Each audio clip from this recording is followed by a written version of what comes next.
Good afternoon. I'm Jacqueline Miller, mammalogy technician at the Royal Ontario Museum and a member of the curatorial team for the exhibition Great Whales Up Close and Personal. Today's program is in support of this exhibition, open now until March 20th, 2022. Thank you to lead exhibition patron Nita and Don Reed and family, and supporting sponsor Newfoundland and Labrador for making this exhibition possible. We would also like to acknowledge the support of our Royal Exhibition Circle donors. I'd like to begin by acknowledging that the ROM sits on what has been the ancestral lands of the Wendat, the Haudenosaunee Confederacy, the Anishinaabeg Nation, including the Mississaugas of the Credit First Nation, from time immemorial until today. I'm delighted each of you could join us for today's ROM Connects program. I encourage you to submit your thoughts and questions via the chat feature during the program, and there will be an opportunity to answer some of these questions at the end. I'd like to welcome my guests for today's program right now. Nadine Pequeneza is an award-winning producer, director, and writer, best known for her character-driven films offering unique access to stories about a wide range of topics from criminal justice to animal conservation. With more than 15 years of international experience, she has garnered multiple awards and nominations. Her films have been screened at festivals around the world, from Toronto and Milan to Auckland and Szechuan. Nadine is the driving force behind the new documentary, Last of the Right Whales. Sean Brillant joined the Canadian Wildlife Federation as a manager of marine programs in 2010, leading the overall development and delivery of the Marine Conservation Program and representing the Canadian Wildlife Federation's position and interests in marine conservation to the public, the government, and other partners. Sean was a World Wildlife Federation Canada postdoctoral fellow at Dalhousie University, where he developed a movement model for right whales to predict where and when they might be at risk of entanglement. Sean is also the former executive director of Atlantic Coastal Action Program, St. John, a nonprofit environmental management organization in New Brunswick. Sean has also taught university courses for several years. Please join me in welcoming Nadine and Sean into the program. Hi all. Hi, Jackie. Hello, how are you both? Doing good. Very The well. weather's good at both your ends. My end's pretty snowy here. Yeah. So our new exhibition at the ROM, Great Whales Up Close and Personal, is anchored by our North Atlantic right whale skeleton and the conservation story that surrounds it. We know that the North Atlantic right whale is critically endangered, and the past few decades have been incredibly turbulent. The Last of the Right Whales is a wonderfully vivid story about the pressing conservation crisis facing these whales, and there's been tremendous impetus in creating this film. Now, a lot of folks have not yet seen the film, Nadine, so can you tell us, when did you first envision this project, and was there a seminal spark that put things in motion? There sure was.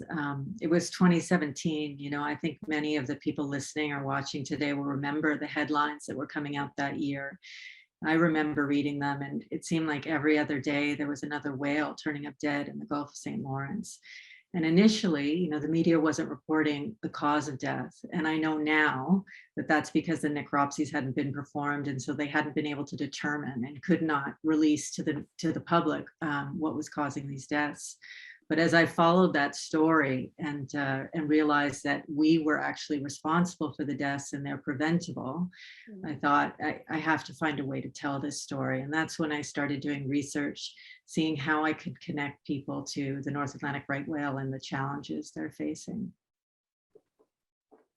Well, that's really great. I think we actually have a trailer of the film. I'm wondering if we could take a peek at it.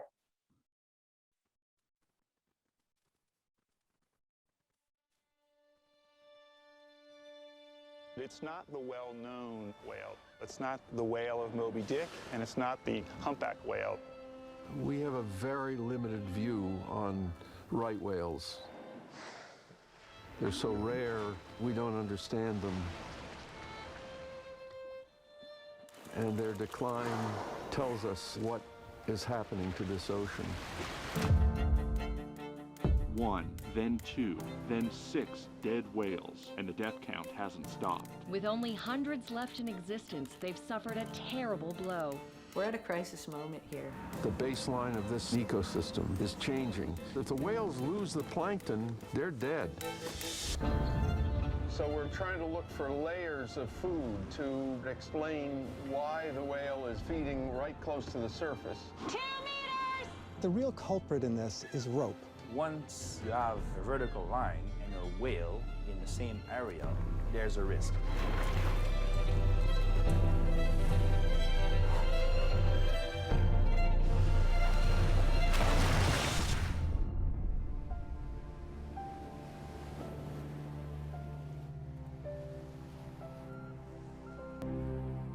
Previous entanglement scars, previous boat strike scar.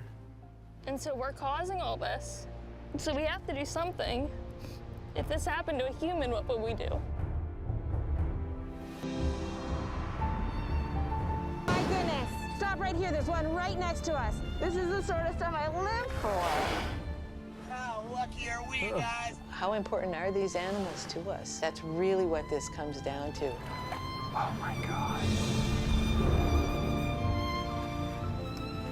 Doesn't get much closer than that, eh?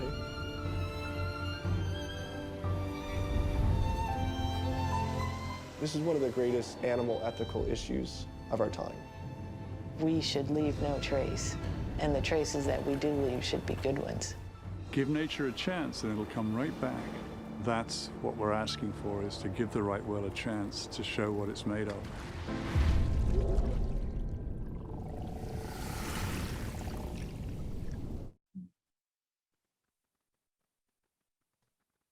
Wow. That's just so incredibly powerful.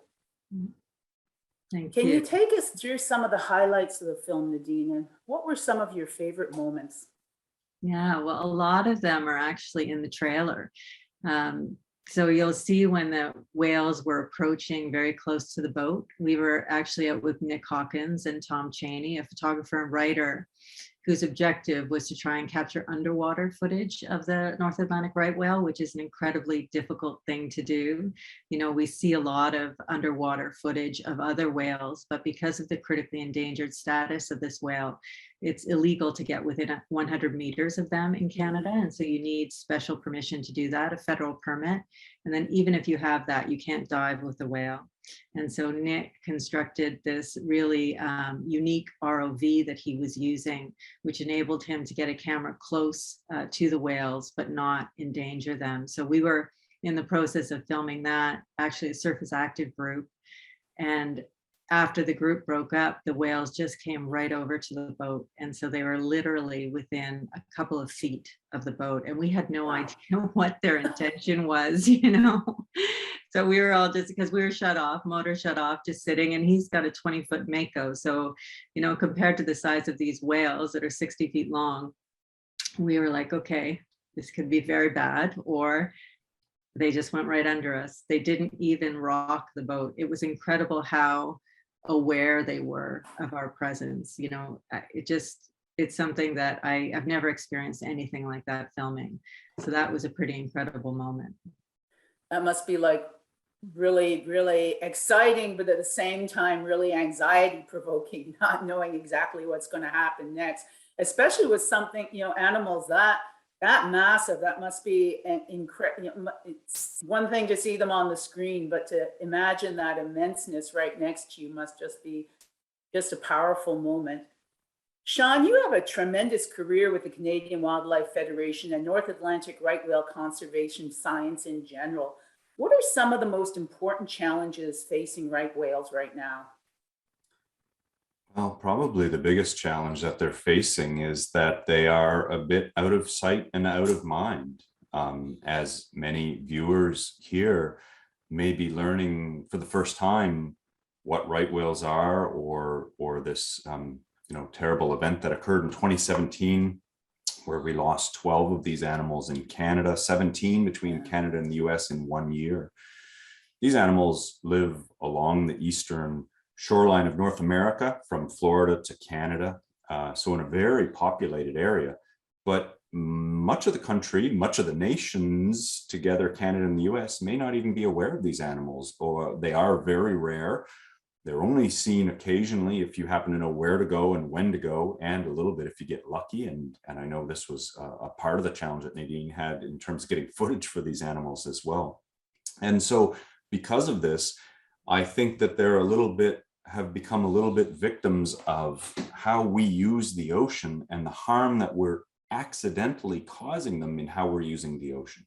Entanglements in rope and strikes by large and small ocean-going vessels are the main threats that these animals are facing, and they're having a hard time maintaining their population. On top of this, the ocean is changing, and just recently we saw them change their what seemed to be their traditional patterns of where they go each year. Suddenly they changed how they did that, and we didn't know where they went for a couple of years, frankly. And by the time we've caught up to them, we found them in this worse situation. So they're having difficulty finding food in a changing ocean, and they're really being subjected to a lot of harm simply because of our inattentiveness to how we're using the ocean. And these are some of the biggest challenges they face. And getting people aware of this species and this problem, which is part of what this webinar and this film and a lot of work that a lot of organizations is doing, is really important. And I'm really grateful that so many people are kind of interested in this topic and this species as well. Yeah, I really hear you there. It was from that year that really massive mortality event that the ROM we were able to acquire the remains of one of those whales on the July 1st weekend of 2017. And that whale, Alasuwinu is now named, is one of the anchor points in our exhibition, so people can come and see one of the moments in this crisis. Now, this was a daunting project, the film, in terms of scale and implementation. So Nadine, can you tell us a bit about how you pulled it all together, and where did you get help from? What sort of avenues did you tap into? Yeah, well, the film grew in conception. Initially when I started, I thought we would just film in the Gulf of St. Lawrence, because as Sean was mentioning, that was sort of a new habitat that the whales had moved into, and where a lot of the protection measures were really coming into place, because we were not used to seeing them there. And so a lot of the protections that you have with speed restrictions and fishing zone closures had not yet been implemented. So initially, that's where I thought I would tell the film. But then as I was filming, I realized that so much more of the story was happening in other habitats. So the calving ground off the coast of Florida, because of the lower reproduction rates, and all of that tying into the stresses that the whales are facing with the entanglements and with the threat of ship strike and the difficulty in finding food. So in order to really tell the story of what was happening to this species, you had to go to all of these critical habitats. And so that's when we started making relationships with NOAA, because as I said earlier, you need these federal permits to film, and NOAA is the agency in charge of that in the States. And then you have to work jointly with scientists. So we were reaching out to scientists in all of these habitats off the coast of Florida. We dealt with NOAA, but also the Florida Wildlife Commission. We've dealt with the Georgia Department of Natural Resources. Then we were working with different agencies in Cape Cod Bay. And so there was a lot of networking that had to happen in order to get even on a boat close enough to the whales to try and tell this story. And of course, in Canada, we started with Nick, the wildlife photographer that you saw in the trailer, but then we met people like Moira Brown, who's featured in the film, and Kim Davies, and other scientists that have been doing incredible work trying to really understand how the right whales are using this new habitat, because you need that information to put in place the protection measures that are going to help this species to survive. Yeah, there is so much involved. And I know, Nadine, you've had a lengthy history in film documentaries, and you've grappled with a diverse range of topics. in these films. So what made a conservation story really important now? Like, I understand the crisis we're facing with the North Atlantic right whale, but is there a broader message that's in this film as well? I mean, most of my films, if you go to my website or look at any of the work that I've done, it's social issues, human rights films. And so this is the first time I've really looked at doing a wildlife film. But I think because of that, the conservation, because of my history and the way I approach stories, the conservation message was very important to me.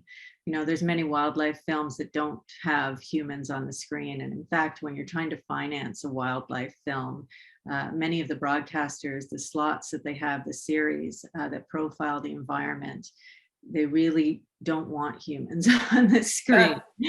And so it was it's kind of a hybrid film when you're trying to fund something like this, but I felt it was really important to do a film about coexistence, because we are so responsible for what's happening to this species that you couldn't possibly tell this story without involving humans. And so I think a bit because of my background, and also because of, the pandemic started, we did our first shoot in the Cavan Ground, came home on February 27th. And 2 weeks later, we are in a pandemic. And so that really made me think, I mean, a lot of time to think about what that meant, for the planet, for our existence, and how we're going to make our way out of this. And so I think because of that, the broader story and the impact of climate change and how we're contributing to all of these changes that we're seeing on the planet, helped shape the film and the way I was thinking about the story. Yeah. Well, Sean, I mentioned earlier that a lot of folks, this film is very new. It hasn't had its debut in many places yet. Who should see this film, and why should they see it? Gee, this film is something that everybody should see, I can say. I mean, it represents an issue. It represents a direction of growth that we humans have to take in the responsibility of the effects that we have on the world around us. The film tells the story. The film's called Last of the Right Whales, but here's the crazy thing. This isn't a problem with right whales. This is a problem of humans. This is a problem of how we use the world around us. And in this case, it is the right whales that are being profiled. They are exceedingly rare, very endangered. If we don't begin to address the problems that this film talks about with right whales, they will disappear in a matter of decades. But they're not the only species that's being affected by this, nor is this the only way that humans are having an unintended harmful effect on wildlife in our world around us. It's a great example of how we humans need to start taking more responsibility and become stewards, not just simply users of the world around us, but the responsibility of using it in a way that doesn't cause permanent damage to the natural world, to wildlife around us. And this involves being attentive to how it affects wildlife, being attentive to what the solutions are for minimizing that harm to wildlife, and then being willing to make the hard decisions necessary to acknowledge that we are responsible and that we need to make changes that are not easy, but that will still allow us to benefit from the natural world around us without actually driving a species like this to extinction. And this is why it's crucially important. The more people that can see this and understand and see that, I don't mean to, Nadine has a vision of what's coming out of this film. This is this part of the vision that I got coming out of this film, and the message coming out of this film. This is what people need to see and become a part of if we're going to solve this problem. So then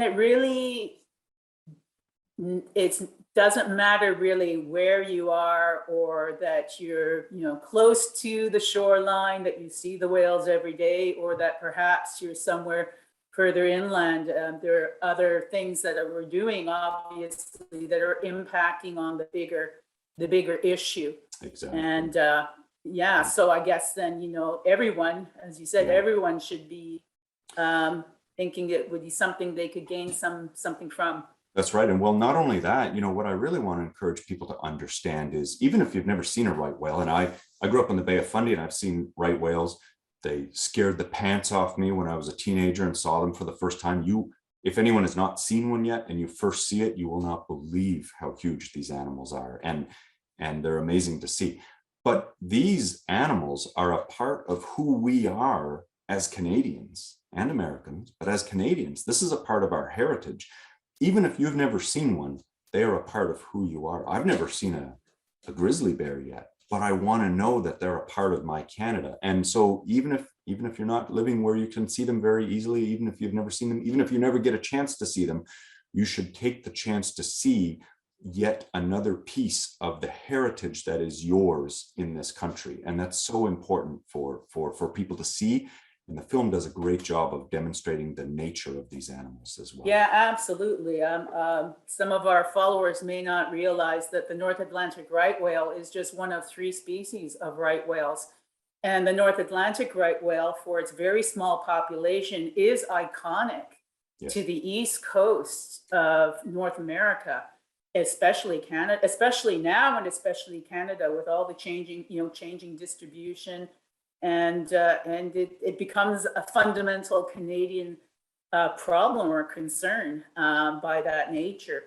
Yeah, I'm wondering, though, getting back to the film itself, Nadine, a lot of people aren't familiar with behind the scenes of the filming industry and what actually goes into this kind of endeavor. So maybe you can tell us a bit about what happens on an average filming day.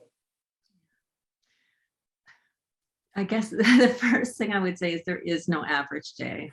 You wake up with a plan, it never goes according to plan, and then you're constantly problem solving through the day. That's filming, especially with this kind of subject matter. So there were so many stars that had to align in order for us to get a camera in a position where we could film the whales in a way that really did them justice, where you could see the beauty, the magnificence, the power, and the challenges. Like, to capture all those different moments, you need the permits, then you need the good weather, you want a flat, calm sea when you're filming, so you can actually see beneath the water, good sunlight, so there's sun penetration, and then you want the different behaviors. So we were trying to get mom calves together when we were down in Florida. Well, when we went down the first time, we didn't even know if they were going to have mom calf pairs that year, because in 2018 they had 0.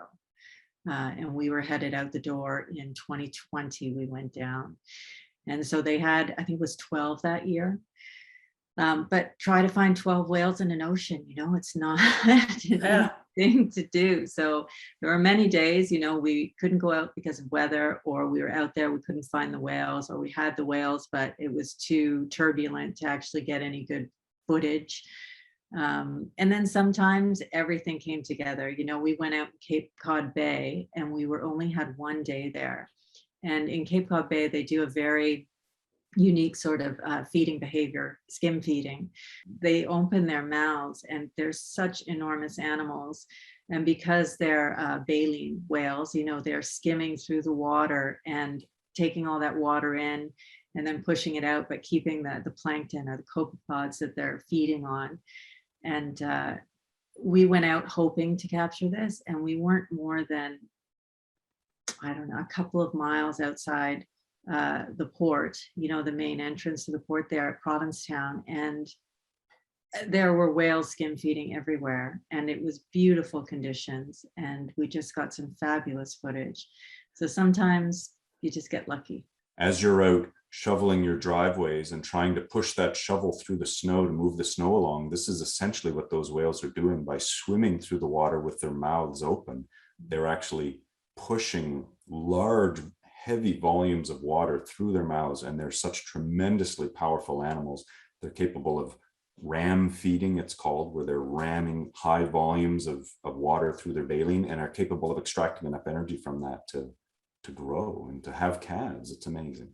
Yeah, no, that's a great analogy, because I was just thinking about that, because we actually have some copepods, a nice big jar of them. At least we thought it was a big jar in the exhibition, but they are so tiny. It's like looking at shoveling that snow and trying to envision every one of the snowflakes in there. Yeah, like literally right. There's so, I thought krill was small when we were doing the Blue Whale exhibition, but copepods, and it just really, really drives home to me just some of the fragility of the whole situation in the marine environment. Copepods are such a small organism, yet they are such a fundamental basis of so much of the ecosystem in the marine environment, and that's fragility, incredible. But also power, as you heard Stormy saying in that video. The film was capturing 2 or 3 whales feeding, and he said there was a number south of them as well, and so all of them are feeding on this almost invisible source of food. It's just seemingly so doesn't even exist in the water column, yet the animals are getting the energy from it. It's a fascinating yeah, it's almost situation. Like a giant filter of the ocean moving through. It really is. Yeah. It is really incredible. And as I said, the film is the first time I've ever seen skim feeding in right whales, and that was just incredible. Now, Sean, there are conflicts right now, and both Sean and Nadine, there are conflicts right now between fisheries, boating, recreational industries, and the activities of the right whales. And it seems to be intensifying, or maybe it's not, but why is this, and what's being done right now? Tell us a bit about the fishers and the boaters that you worked on with the film, and just about that problem in general. Where'd you go, Nadine? You want to talk about who you spoke with, and I'll fill in some boring facts after. Sure. Well, I spoke with someone who's very well known to Sean. Martin Noel is the crab fisher that's featured in the film. And, you know, he's an interesting fellow because he's been testing different mechanisms or systems, gear systems that can actually allow fishermen to take crab from the ocean without using a vertical line. So most trap systems, they'll have a buoy at the surface and then a line attached to a trap at the bottom. So the fishermen will go out, they'll set their gear, come back a couple of days later, find the buoy, and then haul the trap in. Well, this system actually keeps the buoy underwater along with the rope, and then they use an acoustic signal to release it. And so that way there's no line sitting in the water column that's a danger to right whales. So Martin's been testing that for, I think this is 4th year this year. And they're hoping that this is something that could allow fishermen to continue to, you know, to continue to pursue their livelihood while not harming whales when they're in the Gulf of St. Lawrence or other habitats along the eastern seaboard. There's, you know, lobster fishing all up and down the coast to Cape Cod. So, but Martin was, I mean, I found him extraordinary because not only was he doing this, but he also formed the first disentanglement team in the Gulf of St. Lawrence. So there's teams of rescuers or disentanglement teams that will go out when a right whale is sighted, wrapped in rope and tangled, and they'll try to cut them loose. And so because of their movement to the Gulf, this was happening more and more in that region, and they didn't have a team there. And so Martin, along with other fishermen, formed the first disentanglement team. And then he also takes the researchers out. So he uses his boat as a charter and takes them out to do their research every year. So this is someone who's gotten involved in every way you can imagine to try and solve this problem. And that's really, the film is about individuals from all different backgrounds, you know, whether it be a photographer, a fisherman, an ecologist, an oceanographer, biologist, all people who are trying to solve this problem together. I wanted the film to be solution-based and hopeful. And so that's why we focus on those characters and tell those stories. I'll just add to that, you know, Jackie, Nadine accomplished this, and it may not be obvious to people who get a chance to watch this film, but there are no villains in this film. There is no one who is to blame for this situation. This is this problem that right whales are facing, and not only right whales, but other whales, but in this story, we're focusing on the right whales. It is not, in a sense, the fault of anybody but all of us who are allowing the use of the natural world around us without the attention that's necessary. So the fish harvesters in particular, but for that matter, the mariners and the skippers who run these vessels who may strike whales, neither fishermen nor mariners want to see these animals harmed, and will go out of their way and are going out of their way and to great extent to find ways to prevent this from happening. The work that Martin's doing, as extraordinary as he is surprisingly perhaps not so extraordinary once you start talking with other fish harvesters. There is a tremendous interest in finding a solution to this by the fish harvesting community, by the shipping community, to not cause harm and death to these animals. This work has been going on even for a longer time than these animals showed up in the Gulf of St. Lawrence. The disentanglement work that Nadine was mentioning and Martin has started in the Gulf of St. Lawrence is with the support of other fishermen-led and fishermen-developed and fishermen-focused disentanglement groups, including groups in Newfoundland, whale release and strandings in Newfoundland, and the Campobello Whale Rescue Team in the Bay of Fundy, and now this new group forming in Shippagan, are all examples of people coming forward, because this problem is intensifying, as you've been saying. The rate at which these animals are becoming harmed and injured is accelerating. Within that last clip we just watched, I don't know if anyone heard it, but someone said, look, you can see the scars on the animal. And indeed, more than 80%, almost 90% of this entire population have scars from being entangled in ropes, for example. And sometimes multiple scars each year. So they're getting entangled in multiple years. So we know these animals are facing a lot of problems, and it's encouraging to see all parts of us humans and users of the ocean trying to come forward and find ways to solve this problem. We still have a long ways to go, but we can only do it by having the participation of these groups. And it's really encouraging to see all of these groups stepping forward to try and find that solution. Yeah, no, I totally agree with you on that. And it is just so important for people to be aware, more aware of just the impact of everything that we do. Here at the ROM, we followed in developing the exhibition. One of the characters in your story is a whale, and her name is Snowcone. And here at the ROM, we followed her story. Her image comes up a couple of places in the exhibition. But I never knew the story about her calf. In fact, I didn't know she had a calf. And it was so beautifully and poignantly illustrated in the film, with personal interviews with folks who saw them both in the Gulf of Mexico. I understand she was a little bit of an adventurer in the route she chose to go with her calf. Tell us a bit more about that particular story, and how have some of those players responded to the film? Yeah, so Snowcone was 15 years old when she had her first calf, and we happened to be in Florida at the time. And so we filmed, those initial days and weeks when they were bonding, because that's very important, the time down there. I mean, it's funny to think of, but when whales are born, they actually don't know how to swim. And so they're in the process of learning that with their mother. So there's almost constant body contact, a lot of play, they're strengthening the muscles. The whales are learning that they can lift their tail up and lob tail. The idea of, the peck slapping that you saw in the video that we just showed in Cape Cod. So we filmed all of that. And then as the rest of the whales, started to migrate north or to leave the area, because that's what tends to happen in March, Snowcone and her calf went in the other direction and off to the Gulf of Mexico, which is very unusual. I think there's only a handful of mom-calf pairs that have been into the Gulf of Mexico. And while people on the east coast of Florida are used to seeing these whales, in the Gulf of Mexico, they are not. And so they attracted quite a bit of, I would say, unwanted attention, because, there's such amazing creatures that people see them and they want to go and get a closer look.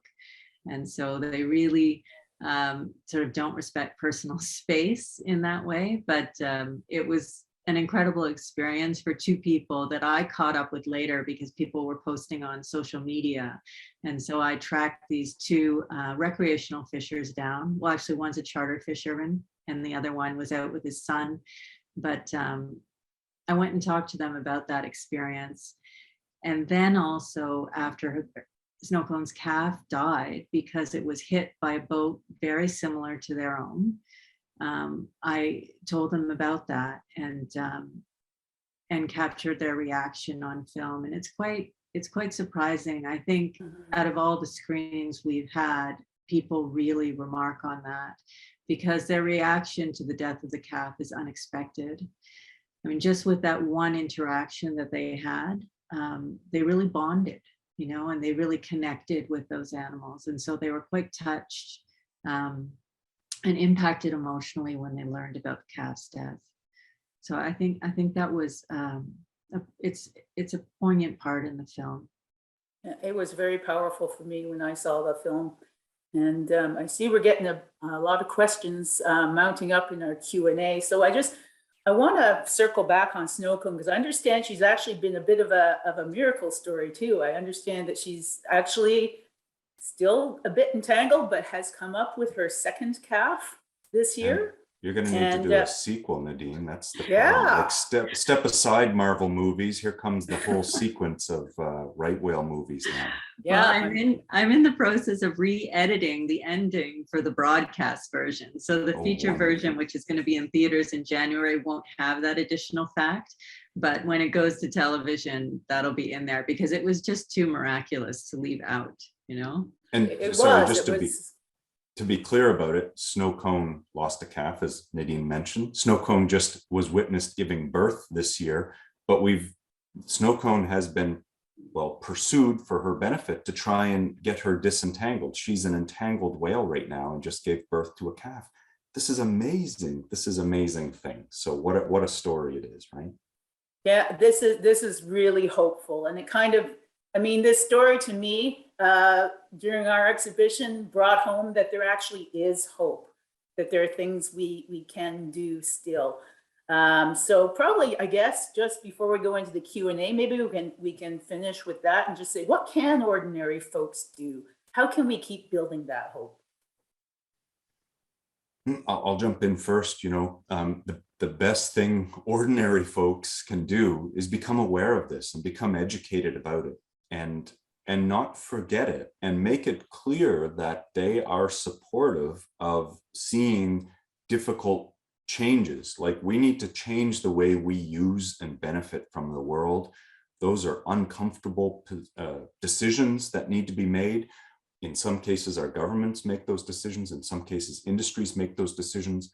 Often they're criticized and often there's a lot of hard feelings about it. And it's really important that people understand that these are not decisions that are being made lightly or without important need or meaning. And by having people become aware of this and support the investigations that are taking place, the ongoing research, as well as the tough decisions that need to be made to ensure the survival of this species and many other species, we need people to know about this and to be willing to see those changes. I think it's one of the most important things that just anybody can do, and this film is certainly contributing to that.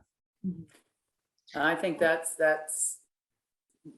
hit the nail right on the head, to be honest. And I just want to get to some of our questions. So I think what I'll do right now is I'd like to thank all of today's speakers for joining us. And I hope that you, the audience, will be able to visit the ROM in person, and you too, of course, see the exhibition this winter. And all the way, as I said, it's running until March in 2022. We will be now answering some of your questions for the next few minutes. And as a reminder, the questions can be submitted via the Q&A feature on your screen. Let's see. Oops. Okay. Well, I think we actually just answered this one, but maybe we can add on a couple other things that people might think about. The question is, what can the average Canadian do to help these wonderful creatures?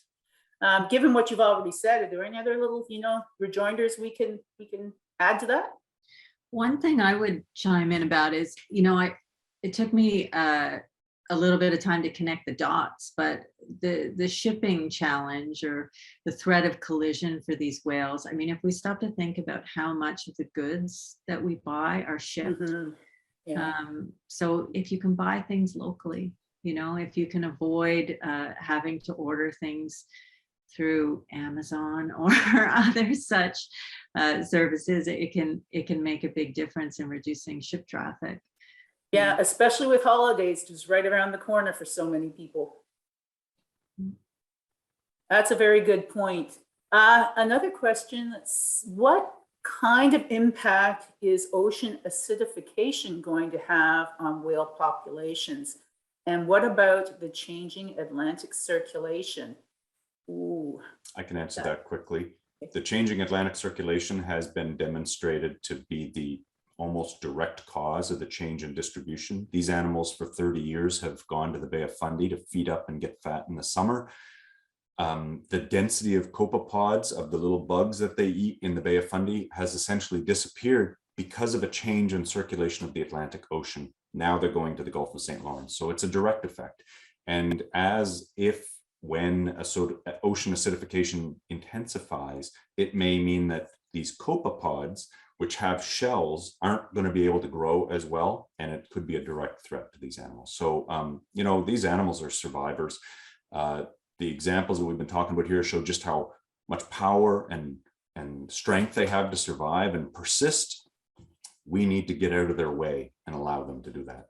So it's going to be a challenge for them, but that's the best thing we can do for them. Okay, another one. Are all the right whales okay, Sean, so are right whales only, the North Atlantic right whale, it's only found on the East Coast. Do they ever get into fresh water? Do they get into the St. Lawrence River?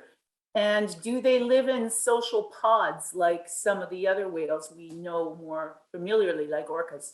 Yeah, great questions. No, they don't tend to live in pods. They tend to get together once in a while for like parties, and that's what they do in the summer when they come to the Canadian waters to feed. When they're not feeding, they get into these large groups called social active groups, and it's just a group of 3 to 15 or more whales that are all writhing on each other and rubbing against each other, and so you see these big masses once in a while, but then it tends to disperse occasionally, and then they come back again. Otherwise, they're fairly solitary. The North Atlantic right whale only exists from Florida to Canada, although it occasionally will find one that makes its way over to Greenland. They used to extend all the way over to Europe, but we extinguished them in our whaling days, so they don't exist over there regularly anymore. There is a North Pacific right whale, which is also extremely rare. And then there is a southern right whale, which lives throughout the Southern Ocean. That population is quite large. But for the North Atlantic right whale, only East Coast. Occasionally seen maybe as far up the St. Lawrence River as Tadoussac, perhaps, but rarely any farther than that, and very rarely even up to that point, but mostly down in the Gulf of St. Lawrence and in other coastal waters of Atlantic Canada. That's where they're found. Oh, terrific. Oh, here's a great question from 5th and 6th grade class in Toronto. What would happen if whales went extinct? And what would the impacts on the rest of the ocean be? Do we consider them a keystone species? Wow, that's a great question. That is a great question. That's a college level question even. I spend a lot of time trying to figure out how to answer that question. Let me give you my answer, and I hope it's quick. And Nadine, I'd be happy to hear you chime in too. What would happen if we lose whales? Well, here's the short answer. I would be very sad.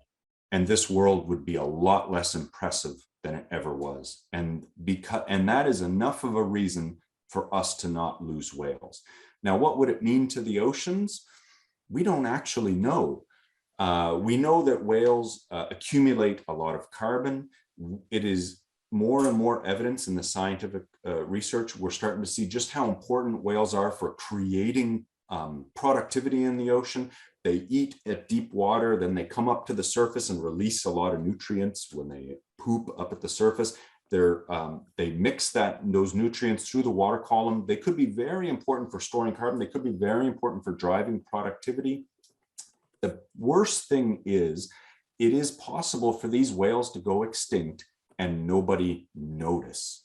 We're not going to suddenly be overwhelmed with copepods or plankton in our oceans. But we can't let that happen, because the worst thing is that we end up losing a species like this simply because we weren't paying attention. They are certainly an important part of the ocean. They are certainly driving important characteristics of the ocean. There are even parts of the ocean that they're affecting that we might not understand, such as the deep part of the ocean, where dead whales that sink to the bottom create enormous amounts of biodiversity on the seafloor. But we don't know what all those reasons are, but we don't need to know those reasons. We need to make sure that these whales persist, because we know they're important, and they're important to us. Mm-hmm. Yeah, I mean, I would go with the philosophical answer was, you know, these whales have been around for millions of years. And so to think that we would lose that from our existence, you know, because as one of the people says in the film, like, nature is so beautiful because of its diversity and its complexity. And every time we lose a species, we lose part of that. And so just for that reason, I think, you know, we should really want to keep them around. Yes.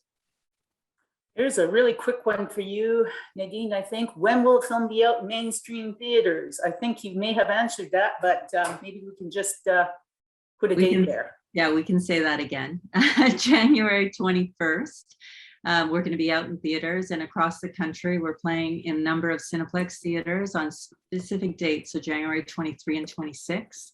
And then some indie theaters across the country on varying dates during that week. So there's special event screenings.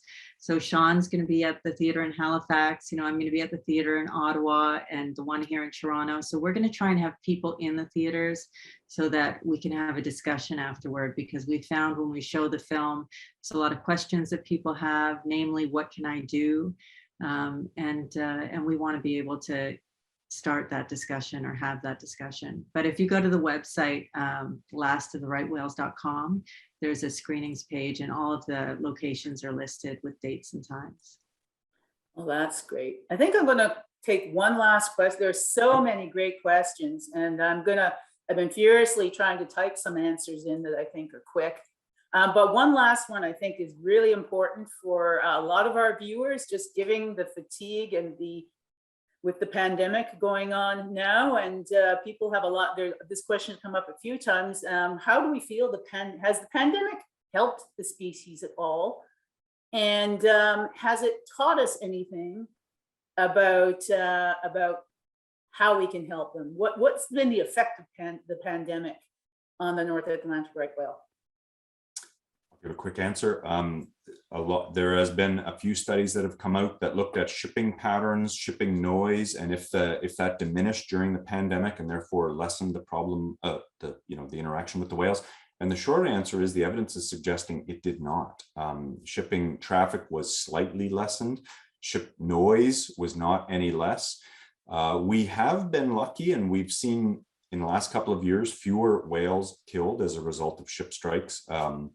So perhaps there's been an effect that we're not quite detecting yet, but I think it's not had as much of an effect as we think, at least on these whales. We've seen lots of other evidence of wildlife suddenly ranging into what was human territory when us humans withdrew because of the pandemic.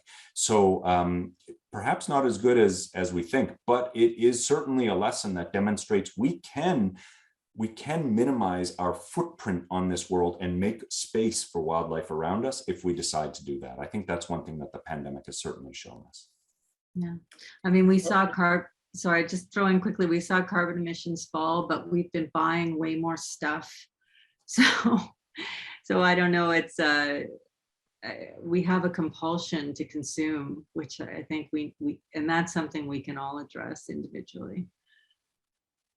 Well, I think that's a good thought to finish off on. So with that, this has been a really great discussion, and they've been wonderful questions. And I'd like to thank both you and everyone in our participants in our audience for joining us today. And we hope to see you again at another digital program soon. Details of all upcoming ROM at-home online programs can be found on the ROM's website and on our social media channels. So with that, again, I thank you both very much, and I'm going to turn it over now to our moderator.